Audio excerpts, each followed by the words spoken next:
Welcome to How to Fix AR, a Controller's Briefing, a roundtable panel discussion brought to you by the Controllers Council.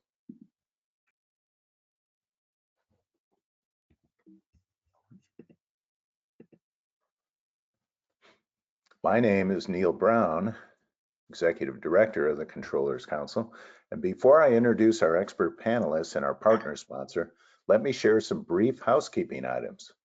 This webinar is CPE eligible with 4 polling questions, so please answer each poll. If not CPE, please answer to benchmark your peers. Also, we'll have a quick survey at the end of the presentation, so please complete that. And next, we'll have Q&A at the end of the presentation, so use your GoToWebinar control panel to ask our experts questions. And finally, you'll receive a link to this webcast via email in the next 24 hours, so no need for notes or screenshots. So I'd like to say a quick word about our partner and sponsor, Paystand, who is revolutionizing B2B payments with a modern infrastructure built as a SaaS on the blockchain, enabling faster, cheaper, and more secure business transactions. Paystand's mission is to reboot commercial finance by creating an open financial system. Learn more at www.paystand.com. And with that, I'm super excited to introduce our expert panelists and truly a dream team, Genevieve Hancock and Gregg D'eon. Genevieve is CFO at Germfree, a life science biotech clean room provider. Her prior roles included VP of Finance, Chief Operating Officer, and owner-principal for G. Hancock Advisory.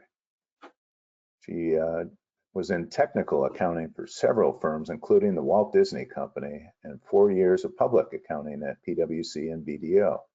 Genevieve is a speaker, author, and licensed CPA in Virginia, and active in the Virginia and Florida CPA societies. She earned a BBA from William & Mary and studied English and business at Tulane, and is currently working on her doctorate in business administration at Crummer Graduate School at Rollins College. Gregg D'eon is VP Controller at LTK, a fast-growing retail e-commerce company based in Dallas, Texas. Gregg's prior roles included Senior Director and Corporate Controller at DraftKings, where he was also Assistant Controller and Director of Accounting. Prior accounting and audit roles at Mitsubishi Financial Group. And Gregg started in public accounting at Deloitte, followed by a stint at E&Y.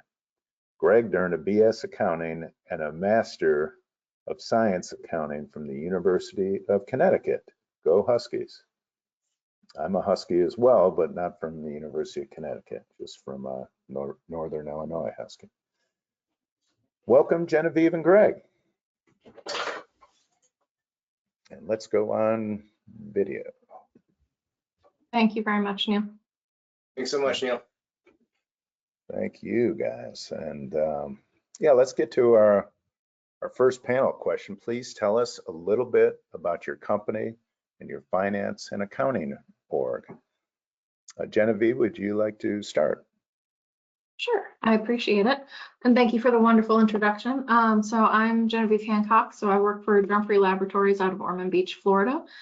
We are a private equity-backed organization, and it's a little bit, so I have a mix of background in public organizations as well as private equity-backed organizations, and made my niche there. This organization is a little bit of a, I guess it was a challenge for me when I came in, because I'm coming in after the organization had been run privately by a family that owned the organization for 60 years. And so going into private equity was a little bit of a leap. Now, it's not as far of a leap as going IPO or anything along those lines. There's no SOX compliance, no controls, but our accounting and finance organizations are still being built out. So they're on the lighter side of the maturity scale, I would say. They have progressed beyond family owned. We do have true debt covenant calculations, financial reporting, GAAP analysis that has to be completed, true business processes in place. but I'm over both the financial operations, the financial reporting, our procurement team, and part of the supply chain that relates to procurement, as well as our FP&A team, so budgeting and all of it. And I'll hand it off to Greg. Yeah, Thanks so much for the introduction as well, and also go Huskies. I think we got a good shot at the national championship this year. I am biased, however. Yeah, so the company I work for, Like to Know It. You may have heard of it. It's essentially a company that helps social media influencers get connected with brands, get connected with consumers, and help facilitate e-commerce transactions. As far as how the org is structured from a finance and accounting standpoint, I sit over the sit over the accounting group, and we have two primary arms. We have our GL team who's responsible for more or less day-to-day reconciliations, traditional accounting work. And then we also have a financial operations team that, similar to how Genevieve described, and their big deliverables are to make sure that we're collecting timely from an AR perspective, that we're meeting all our obligations on the AP side of things and T&E, and as well as we have a very unique model for getting creators paid out. So content creators, they have their own separate set of commissions and separate set of collaboration payments that we collect on their behalf and ultimately remit to them as well.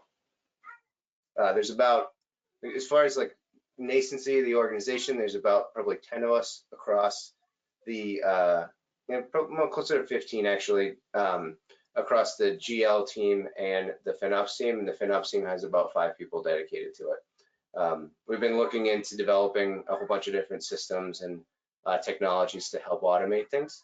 But at this point, it's a lean and mean team. I have a feeling, Greg, we're going to have some very bifurcated answers here, with yours being so automated on the financial system side. See, yeah. All right. Well, thank you for that, panelists. And with that, we're going to go to our first poll. So let me launch that. And that is, would you describe your current AR processes? Select one of the following as manual, automated, or a combination of manual and automated. We're not sure. So please take a few moments to answer that. Your answers are completely anonymous and confidential.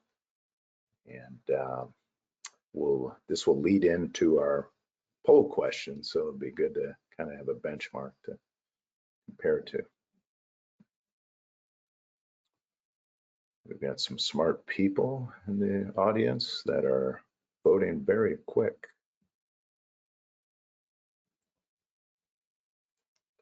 We definitely have smart panelists. So.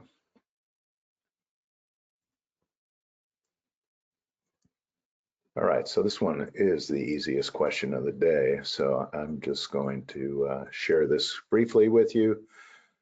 We won't analyze it because it'll lead into our question, but 23% manual, 8% completely automated, and really the majority, 66%, a combination, which I think is intuitive. So, but let's see what our panel says about the same question. How would you describe your current AR processes? So, Greg, do you want to take that first? Sure. It's funny when you look at that combination of both answer. I bet you're going to get a lot of different ranges of like 25% automated, 75% manual, and the gambit of between that. As far as like where we sit right now, I would say we're about 50-50. I think as far as there's really 3 key processes. One is the invoicing process, which we rely on HelpSpot to help us with all of our deals. And once stuff moves to close one, we have an individual who's responsible for checking that and making sure that we're invoicing timely and getting things out the door. But then we have a subset of systems that more or less track our reporting, our milestones associated with each contract.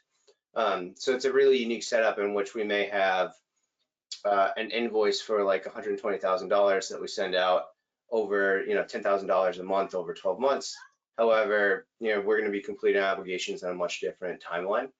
So we have these kind of 2 competing priorities around AR that we ultimately are just looking to automate to say, okay, how do we track revenue and recognize milestones independently of sending out those invoices. From a automation standpoint, I think a lot of companies, I'm sure, use dunning processes. We're no different. We have a lot of automated emails that push out statements, reminders for collections and things like that. But we also have someone who sits on top of that to look at things that fall, in the 120-day plus category, and are following up with brands and other affiliates to make sure that we're getting payments timely. So if I was going to put it on a percentage basis, I'd probably say 50-50. I think there's a lot of room for improvement, but we're definitely looking to pull the technology lever as much as we can to help assist with that. Genevieve, how about Germfree? I would say that we're more on the manual side, and I've worked on, so whether you're talking about invoicing, cash application, or any sort of one-offs as it relates to touch points on following up with customers. So the fourth section that I would put in there for managing the AR processes is going to be kind of the credit worthiness on the front end and making sure that the payment terms before they ever even go out to the customer are correct. So I have my controller and my credit and collection specialist, as well as our staff accountant, work together to have all of those processes covered, but we are more on the manual side than anything else. We pull everything manually. We do have recurring invoices that is completed out of the system. We do request remittances, which frankly is becoming, when you receive cash, I'm finding that you have to kind of pull it out of the customer more than anything lately. But invoicing is a very manual process to reconcile on our end, because similar to what Gregg was saying, those milestones and accounting for the revenue separately, it may have a very different pattern of recognition, and making sure that revenue and the invoicing, the cash coming in is all aligned when you get to the end of the project is key